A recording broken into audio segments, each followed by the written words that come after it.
Hello everyone, मैं प्रियांशु सेंगर हाजिर हूँ आज आपके साथ लेकर कैलेंडर के पार्ट 2 के साथ। तो आज हम कैलेंडर पार्ट 2 का अध्ययन करेंगे। पिछले पार्ट में मैंने आपको लीप ईयर से रिलेटेड सभी कंसेप्ट बताए थे और लीप ईयर कैसे निकालते हैं, लीप ईयर में फरवरी 29 डेज की क्यों होती है, पूरा कंसेप्ट मैं आपको उस वीडियो में बता चुका हूँ। तो जिन्होंने वो वीडियो नहीं देखा है, इस वीडियो के डिस्क्रिप्शन में आपको लिंक मिल जाएगी, वहां से जाके उसको एक बार आप जरूर देख लें। उसके बाद इस वीडियो को देखें तो आपके लिए बहुत ही अच्छा रहेगा, अच्छे से बिल्कुल आपको समझ में आएगी। तो कैलेंडर पार्ट 2, कैलेंडर कौन सा वीडियो है, ये हमारा कैलेंडर का दूसरा वीडियो है। इसी तरह से आपके पूरे कैलेंडर को हम 5 से 6 पार्ट में पूरा खत्म कर देंगे। तो आप सभी पार्ट्स को देखिए। चैनल पर नए हैं तो सब्सक्राइब कीजिए और अपने फ्रेंडों के साथ शेयर कीजिए, फेसबुक पर, इंस्टाग्राम पर, व्हाट्सएप पर। तो आइए आज कैलेंडर पार्ट 2 में हम क्या क्या पढ़ने वाले हैं। कैलेंडर पार्ट 2 में सबसे पहला जो टॉपिक है हमारा वो है विषम दिनों की संख्या। क्या है आज का हमारा पहला टॉपिक? विषम दिनों की संख्या। इंग्लिश में अगर हम इसको कन्वर्ट करें तो क्या बोलेंगे? Number of odd days. आप कोई भी दिक्कत ना लें, मैं हिंदी मीडियम और इंग्लिश मीडियम दोनों स्टूडेंट्स का ध्यान रखते हुए चल रहा हूँ, तो आप दोनों ही इस वीडियो को बड़े प्रेम से देख सकते हैं। नंबर ऑफ ऑड डेज, विषम दिनों की संख्या क्या होती है?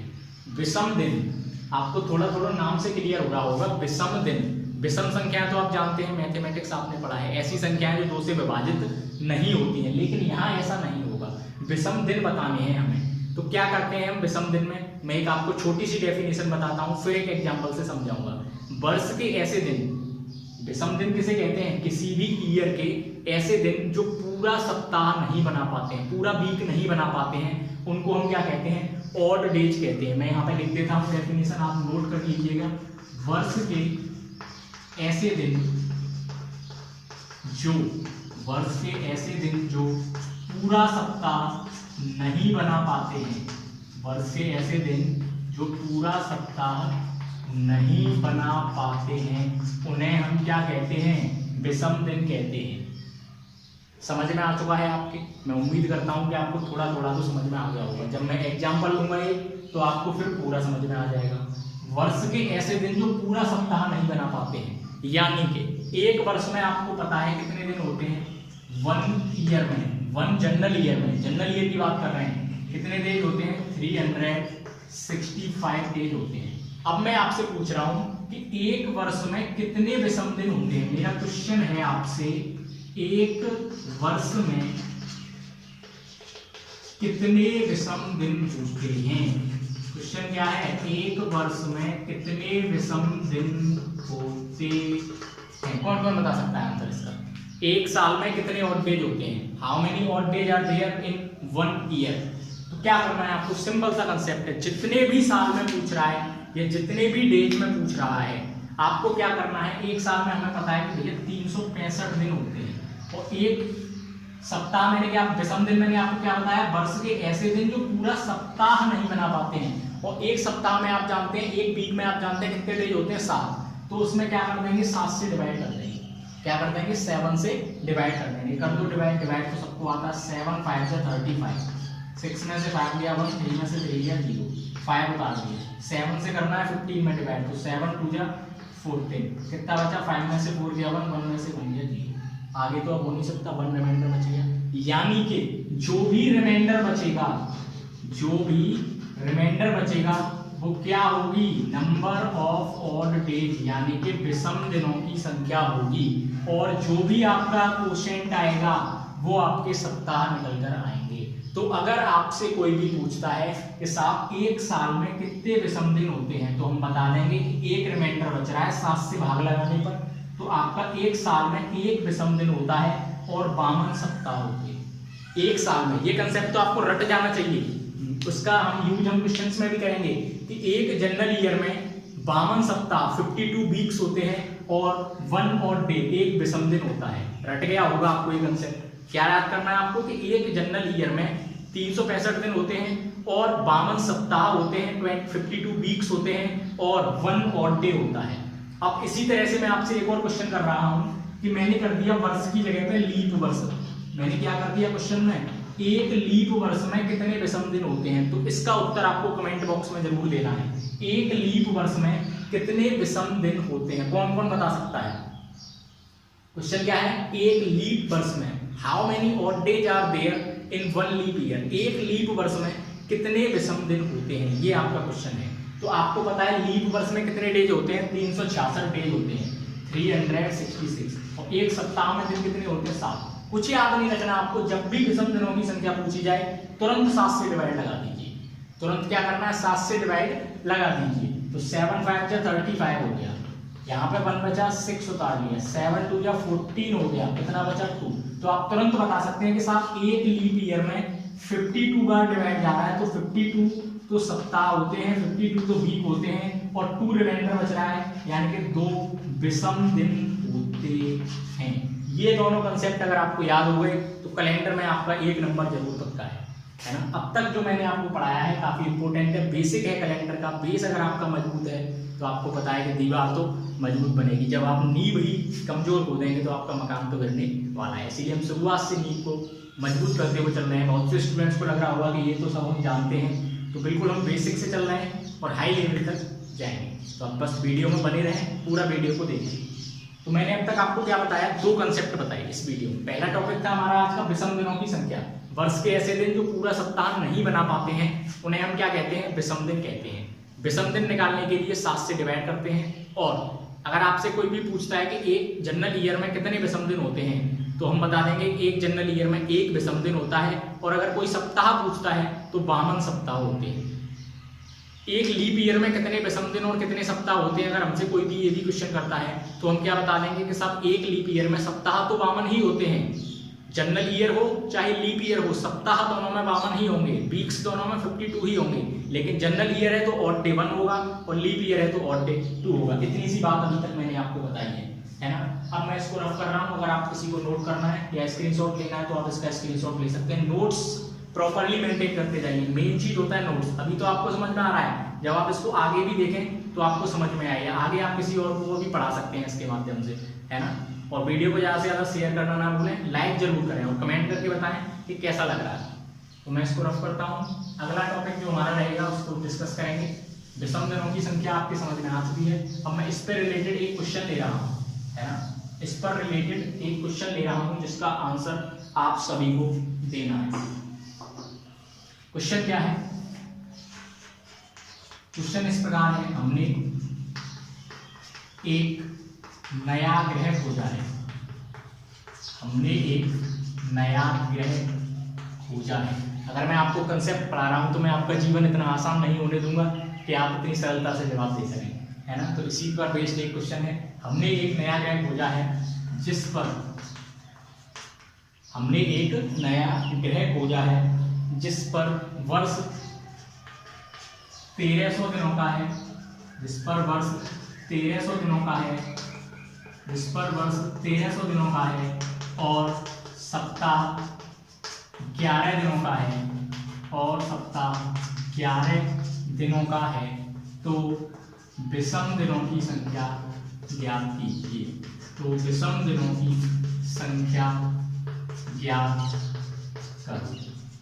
क्वेश्चन क्या है, हमने एक नया ग्रह खोजा है भाई, हमने एक नए ग्रह की खोज कर ली है जिस पर वर्ष 1300 दिनों का है, यानी कि उस ग्रह पर एक साल में 365 दिन नहीं होते, उस ग्रह पर एक साल में 1300 दिन होते हैं, और सप्ताह में 7 दिन नहीं होते, सप्ताह में 11 दिन होते हैं। तो अब आपको विषम दिनों की संख्या फाइंड करनी है। कौन कौन फाइंड कर सकता है, कमेंट बॉक्स में कमेंट करके जरूर बताएं। एक नया ग्रह है, जी हाँ, मैंने आपको क्या बताया था कि जब भी हमें विषम दिनों की संख्या निकालनी है 7 से डिवाइड कर दो, ऐसा ही बताया था। लेकिन 7 से डिवाइड क्यों करते थे ये भी तो बताया था। 7 से डिवाइड इसलिए करते थे क्योंकि एक वीक में 7 दिन होते थे, लेकिन यहाँ एक वीक में 11 दिन हो रहे हैं, सप्ताह 11 दिनों का है ना। तो डिवाइड किससे करेंगे भैया, 11 से करेंगे। जितने दिन होते हैं सप्ताह में उसी से तो डिवाइड करेंगे। एक साल में वहां 365 दिन होते थे तो 365 में डिवाइड करते थे, लेकिन यहाँ एक साल में वो कह रहा है कि 1300 दिन है उस ग्रह पर, तो डिवाइड किस में करेंगे आप, 1300 में करेंगे। डिवाइड कर दीजिए, आपके कितने निकल आएंगे, विषम दिनों की संख्या आपकी आ जाएगी। कर दीजिए डिवाइड, 11 एकम 11, कितना बचा 2, एक जीरो बढ़ाया, 11 एकम 11, कितना बचा 20 में से 11 गया 9, एक और जीरो है, 11 से 88 में करेंगे, 11 अट्ठे 88, कितना बचा 2। यानी कि विषम दिनों की संख्या आपकी क्या होती है, जो भी रिमाइंडर बचता है तो आपकी विषम दिनों की संख्या कितनी निकल के आ गई, 2 आ गई। आई होप विषम दिनों की संख्या वाला कंसेप्ट क्लियर हो चुका होगा।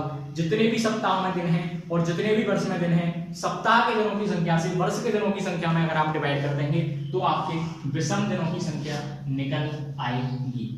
अगला कंसेप्ट मैं लेकर चलता हूं, अगली कंसेप्ट की ओर। इसको मैं थोड़ा सा रफ कर देता हूं।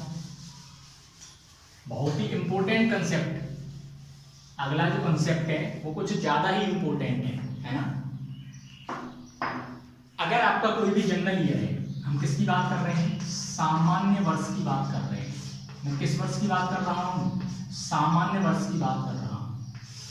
सामान्य वर्ष में 1 जनवरी, सामान्य वर्ष में 1 जनवरी और 31 दिसंबर, 1 जनवरी व 31 दिसंबर का दिन समान होता है। क्या बताया मैंने, अभी आपको कुछ पढ़ नहीं पड़ा होगा, पढ़ गया तो बहुत अच्छी बात है। सामान्य जो वर्ष होता है, सामान्य वर्ष आप जानते हैं जिसमें 365 दिन हो और फरवरी 28 दिन की हो, उसमें 1 जनवरी और 31 दिसंबर का दिन एक जैसा होता है। एक जैसे का मतलब सर गर्मी सर्दी एक जैसी होती है, सर ऐसा तो हो नहीं सकता। 31 दिसंबर को कम भी पड़ सकती है और 1 जनवरी को ज्यादा भी पड़ सकती है, वो वाला एक जैसा नहीं, डेज की बात कर रहे हैं, है ना। 1 जनवरी और 31 दिसंबर, अगर मैंने कोई भी सामान्य वर्ष ले लिया, 2022 सामान्य वर्ष है या नहीं है, अभी 2022 चल रहा है, जी हाँ 2022 ही चल रहा है। 2022 लीप ईयर तो है नहीं, क्योंकि इसके अंतिम 2 के 4 से विभाजित नहीं हो रहे हैं, तो ये लीप ईयर नहीं है, सामान्य वर्ष है ना। अब 1 जनवरी और 31 दिसंबर है भैया। 1 जनवरी को क्या था आपको पता है 2022 में, है ना, जिस दिन आपने नई साल मनाई थी उस दिन कौन सा डे था, किसी को नहीं पता। चलो हमने मान लिया संडे था, हमने क्या मान लिया, संडे था, है ना, और शायद संडे ही था। 1 जनवरी 2022 को अगर संडे था तो 31 दिसंबर 2022 को भी क्या होगा, संडे ही होगा। ये कंसेप्ट आप अपने दिमाग में बैठा लीजिए कि अगर कोई भी ईयर जनरल ईयर है, जो लीप ईयर नहीं है, जनरल ईयर है, तो उस साल 1 जनवरी और 31 दिसंबर का दिन समान होता है। अगर 1 जनवरी 2022 को संडे था तो 31 दिसंबर 2022 जो आएगा साल का अंतिम दिन, उस दिन भी संडे ही होगा। ये कंसेप्ट आप अपने दिमाग में बिठा लीजिए। दूसरा कंसेप्ट मैं आपको बता रहा हूं, लीप वर्ष का, लीप वर्ष का कंसेप्ट बता रहा हूं। लीप वर्ष में क्या होता है, 1 जनवरी और 31 दिसंबर को लगातार दिन होते हैं। 1 जनवरी और 31 दिसंबर को लगातार दिन होते हैं। अब लगातार दिन से मतलब क्या है, कंटिन्यूअस डेज होते हैं, है ना। अगर लीप ईयर आपकी अब कौन सी आएगी, 2022 के बाद 2023 तो लीप ईयर है नहीं, 2024 आएगी। अगर मैं कहता हूं कि 1 जनवरी 2024 को ट्यूसडे था, क्या था, ट्यूसडे था। 1 जनवरी 2024 को क्या था आपका, ट्यूसडे था, तो 31 दिसंबर 2024 को आपका क्या होगा, अगला दिन। ट्यूसडे के बाद क्या आता है, वेडनेसडे आता है, तो 31 दिसंबर को उसी साल वेडनेसडे होगा। 2 कंसेप्ट मैंने आपको बताए, दोनों ही सबसे ज्यादा इंपॉर्टेंट है। अगर ये दोनों कंसेप्ट आपने अपने दिमाग में बैठा लिए तो आधे से ज्यादा कैलेंडर के क्वेश्चन आप सेकंड्स में सॉल्व करेंगे। कैसे करेंगे, एक और बार मैं रिवाइज करता हूं कंसेप्ट। अगर आपका कोई भी जनरल ईयर है तो 1 जनवरी और 31 दिसंबर का दिन समान होगा। 1 जनवरी को जो डे है, 1 जनवरी को अगर संडे है तो 31 दिसंबर आने वाले को भी संडे ही होगा। 1 जनवरी को अगर आपका ट्यूसडे है तो 31 दिसंबर को भी ट्यूसडे ही होगा। सैटरडे है तो सैटरडे ही होगा। आप बेझिझक लिख दीजिए, कैलेंडर चेक कर सकते हैं आप अगर मैं गलत बता रहा हूं तो, है ना।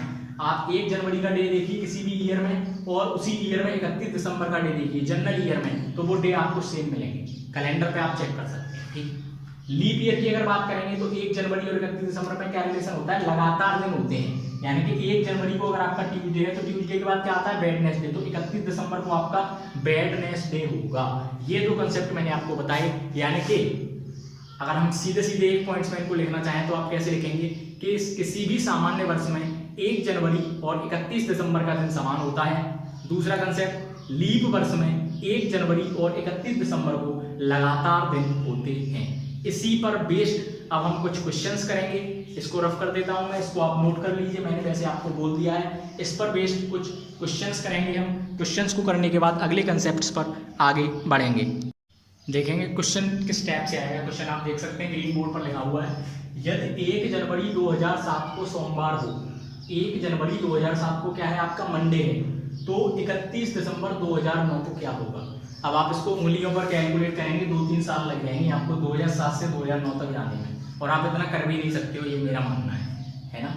1 जनवरी 2007 को अगर मंडे है तो 31 दिसंबर 2009 का दिन आपको बताना है, या तो आप कैलेंडर की हेल्प लेंगे या गूगल पर सर्च मारेंगे। लेकिन इस वीडियो को देखने के बाद आप चुटकियों में सॉल्व करेंगे। तो अगर आपको चुटकियों में सॉल्व करना है तो मेरे साथ बने रहिए, अगर गूगल पर हवाबाजी करनी है तो गूगल के साथ चले जाइए, क्योंकि एग्जाम में आपको गूगल नहीं मिलने वाला है, एग्जाम में मैं ही काम आऊँगा, है ना, मतलब मेरी ट्रिक्स ही काम आएंगी। तो आपको सबसे पहले क्या करना है, सॉल्यूशन करना है। क्या दे रखा है आपको कि भाई 1 जनवरी 2007, 1 जनवरी 2007 को क्या है, मंडे है, सोमवार है ना। हिंदी में लिख लो चाहे अंग्रेजी में लिख लो, ये आपकी इच्छा है। अब संडे मंडे तो हिंदी इंग्लिश किसी में भी लिख लो, सबको आते हैं, है ना।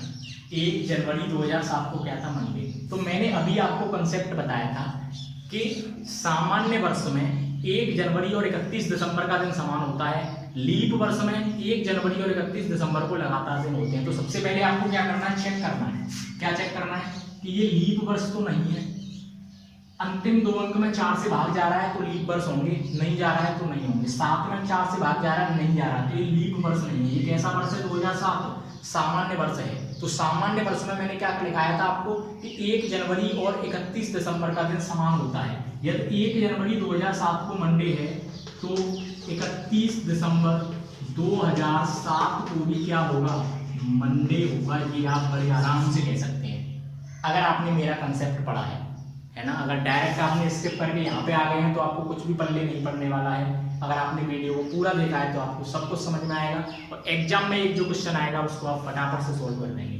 तो मैंने आपको बताया कंसेप्ट, दोबारा समझ लेते हैं एक और बार, कोई भी दिक्कत नहीं है। वीडियो थोड़ा लंबा हो जाएगा, कोई भी दिक्कत नहीं है, आपके समझ में आ जाना चाहिए। अगर समझ में नहीं आता है तो आप मुझसे कमेंट करके पूछ सकते हैं, मैं दोबारा आपको समझा सकता हूँ। 1 जनवरी 2007 को क्वेश्चन में दे रखा था मंडे, तो मैंने लिख लिया 1 जनवरी 2007 को मंडे, आप भी लिख ली, है ना। अब मैंने आपको बताया कि पहले चेक करना है आपको, जो ईयर दे रखी है हमें 2007, ये लीप तो नहीं है। लीप कैसे चेक करते हैं, 4 से भाग करके, इसमें 4 से भाग जा रहा है तो लीप है, अदरवाइज नहीं है। 4 से भाग तो इसमें दूर दूर तक नहीं जा रहा है। तो 1 जनवरी 2007 को मंडे था, तो ये सामान्य वर्ष हो गया अगर 4 से भाग नहीं जा रहा है। तो सामान्य वर्ष में मैंने अभी आपको बताया था कि 1 जनवरी और 31 दिसंबर का दिन समान होता है। उस पॉइंट को आप या तो लिख लीजिए या अपने माइंड में बिठा लीजिए, बार बार बोलिए, याद हो जाएगा। 1 जनवरी और 31 दिसंबर का दिन सामान्य वर्ष में एक समान होते हैं। तो 1 जनवरी 2007 को अगर मंडे था तो 31 दिसंबर 2007 को भी क्या होगा, मंडे होगा। अब 31 दिसंबर 2007 के बाद कौन सा डे आएगा, ये तो आप जानते हैं ना। 31 दिसंबर 2007 पुरानी साल का एंड हो गया, नई साल आ गई, यानी कि 31 दिसंबर के बाद क्या आएगा, 1 जनवरी आएगी। और कौन सी साल की आएगी, नई साल की, यानी कि 2007 के बाद 2008 आएगी, है ना। जब 31 दिसंबर 2007 को मंडे था तो 1 जनवरी 2008 को क्या होगा, मंडे के बाद क्या आता है, ट्यूसडे होगा। सीधी सी बात तो आप जानते हैं, 1 जनवरी 2008 को क्या होगा, ट्यूसडे ही तो होगा भाई। जब 31 दिसंबर 2007 को मंडे, यहाँ कोई कंसेप्ट नहीं है, यहाँ तो बस अगला डे है। 31 दिसंबर 2007 को मंडे था तो 1 जनवरी 2008 नई साल वाले दिन ट्यूसडे होगा। अब दोबारा से आपको वही कंसेप्ट लगाना है। 2008 आ गई, 2008 क्या है, लीप है, 4 से भाग जा रहा है, अंतिम 2 अंक में जा रहा है, तो 4 से भाग जा रहा है तो ये लीप ईयर हो गई। और लीप ईयर में क्या होता है, 1 जनवरी और 31 दिसंबर को लगातार दिन होते हैं। अगर 1 जनवरी 2008 को ट्यूसडे है तो 31 दिसंबर 2008 को क्या होगा, लगातार दिन, यानी कि ट्यूसडे के बाद वेडनेसडे होगा। इतनी बात आपको समझ में आ रही है। हमें निकालना क्या है, 2009 तक पहुंचना है। अभी तो हम 2008 तक पहुंचे हैं। अभी मैं आपको समझा रहा हूं इसलिए इतना टाइम लग रहा है। जब आप इसको निकालेंगे तो उंगलियों पर गिन के निकाल देंगे ट्रिक को सीखने के बाद, जितना प्रैक्टिस करेंगे, है ना। सो उम्मीद रखूँ बने रहें वीडियो में। अब 31 दिसंबर 2008 को वेडनेसडे आ गया। 31 दिसंबर 2008 के बाद क्या आएगा, 1 जनवरी आएगी, और सर वो भी नई साल की आएगी, जिस दिन हम नई साल मनाएंगे 2008 के बाद 2009 की। जब भाई 31 दिसंबर 2008 को वेडनेसडे है तो 1 जनवरी 2009 को क्या होगा, वेडनेसडे के बाद क्या आता है, थर्सडे आता है, थर्सडे होगा। लेकिन हमें 1 जनवरी 2009 थोड़ी निकालना, हमें तो 31 दिसंबर 2009 का दिन पूछा है। तो 1 जनवरी के बाद हम सीधे 31 दिसंबर पे ही आएंगे, क्यों परेशान हो।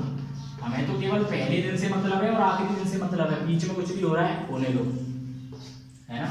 31 दिसंबर 2009 फिर से चेक करना है, 2009 लीप ईयर है, नहीं है, तो लीप ईयर नहीं है, जो सामान्य वर्ष हो गया। सामान्य वर्ष में 1 जनवरी और 31 दिसंबर का दिन समान होता है। अगर 1 जनवरी को थर्सडे है तो 31 दिसंबर को भी क्या होगा भैया, थर्सडे ही होगा। तो आपका जो फाइनल आंसर आ गया वो आ गया कि 31 दिसंबर 2009 को क्या होगा, थर्सडे होगा। इस तरह से आप किसी भी क्वेश्चन को इस कंसेप्ट के साथ सॉल्व कर सकते हैं। सामान्य वर्ष में 1 जनवरी और 31 दिसंबर का दिन समान होता है। लीप वर्ष में 1 जनवरी और 31 दिसंबर को लगातार दिन होते हैं। उसी पर बेस्ड ये क्वेश्चन सॉल्व किया हमने। इस क्वेश्चन को आप या तो स्क्रीनशॉट ले लें या नोट कर लें और नोट्स बनाते जाएं। नोट्स बहुत ही इंपॉर्टेंट चीज है। अगर आपने नोट्स मेंटेन नहीं किया, आपको जैसे बनाने हैं अपने अकॉर्डिंग वैसे आप बनाते चलें। अगर आपको कोई भी दिक्कत है तो आप मुझसे पूछ सकते हैं। नोट्स बनाने में कोई भी परेशानी हो रही है, लेकिन नोट्स जरूर बनाएं। नोट्स बनाने से क्या होगा, ये आपको बाद में ये हेल्प करेंगे। अभी आप कंसेप्ट भूल जाते हैं तो आप अपने नोट्स को उठा के देख सकते हैं कि सर ने ये पढ़ाया था, तो वहां से आप कर सकते हैं। इसी पर बेस्ड एक और क्वेश्चन लेंगे, उसके बाद अगले कंसेप्ट की ओर आगे बढ़ेंगे। इसको रफ कर रहे हैं।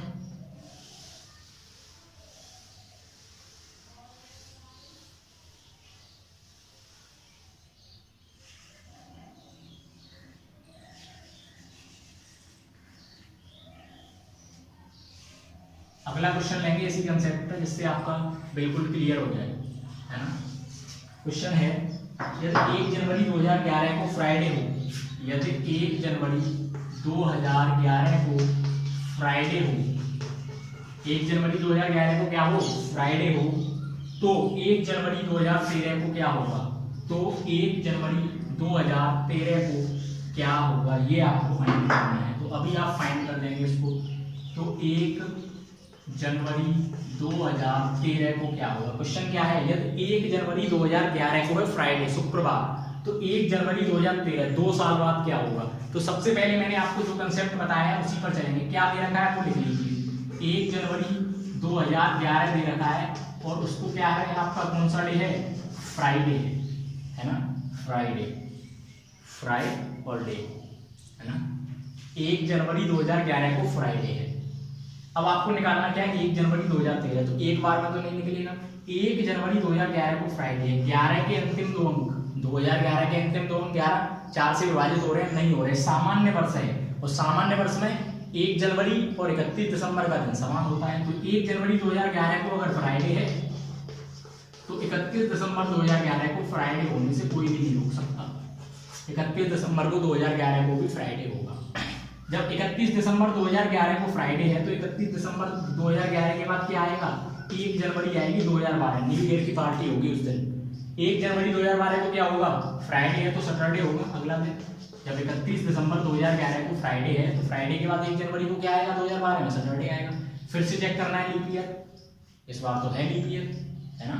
2012 है, 12 4 से भाग जा रहा है तो लीप ईयर। लीप ईयर में लगातार दिन होते हैं। अगर 1 जनवरी 2012 को सैटरडे है तो 31 दिसंबर 2012 को क्या होगा, लीप ईयर है 2012। लीप ईयर में क्या होते हैं, लगातार दिन होते हैं। सैटरडे के बाद क्या आएगा, संडे आएगा जी, ठीक है। लेकिन हमें तो ये नहीं निकालना, हमें 1 जनवरी 2013 निकालना है। इसी का नंबर है। 31 दिसंबर 2012 के बाद क्या आने वाला है, 1 जनवरी 2013 ही आएगी, है ना। जब 31 दिसंबर को संडे है तो 1 जनवरी को क्या होगा, मंडे होगा। छुट्टी का दिन नहीं है, स्कूल की छुट्टी हो जाएगी, आराम से पार्टी करेंगे, है ना। तो 1 जनवरी 2013 को क्या होगा, मंडे होगा और मंडे को होगी न्यू ईयर की पार्टी। इस तरह से आप इसको निकाल सकते हैं। तो आई होप ये वाले क्वेश्चन का कंसेप्ट आपको क्लियर हो चुका होगा। अब तक मैंने आपको इस वीडियो में क्या पढ़ाया उस पर एक बार नजर डाल लेते हैं। विषम दिनों की संख्या, वर्ष के ऐसे दिन जो पूरा सप्ताह नहीं बना पाते हैं उन्हें हम क्या कहते हैं, विषम दिन कहते हैं। यानी कि जो भी सप्ताह में दिन है और जो भी वर्ष में दिन है डिवाइड कर दीजिए, जो क्वोशेंट आएगा वो आपका सप्ताह निकल कर आएंगे और जो रिमाइंडर आएगा वो आपके विषम दिन निकल कर आएंगे। अगला कंसेप्ट मैंने आपको पढ़ाया कि सामान्य वर्ष में 1 जनवरी और 31 दिसंबर का दिन समान होता है। और अगला कंसेप्ट था कि लीप वर्ष में 1 जनवरी और 31 दिसंबर को लगातार दिन होते हैं। उस पर बेस्ड हमने कुछ क्वेश्चंस किए और ये आपका कैलेंडर का अभी एक हिस्सा पूरा हुआ है ना। इसके बाद भी हम आगे के कुछ क्वेश्चंस डिस्कस करेंगे।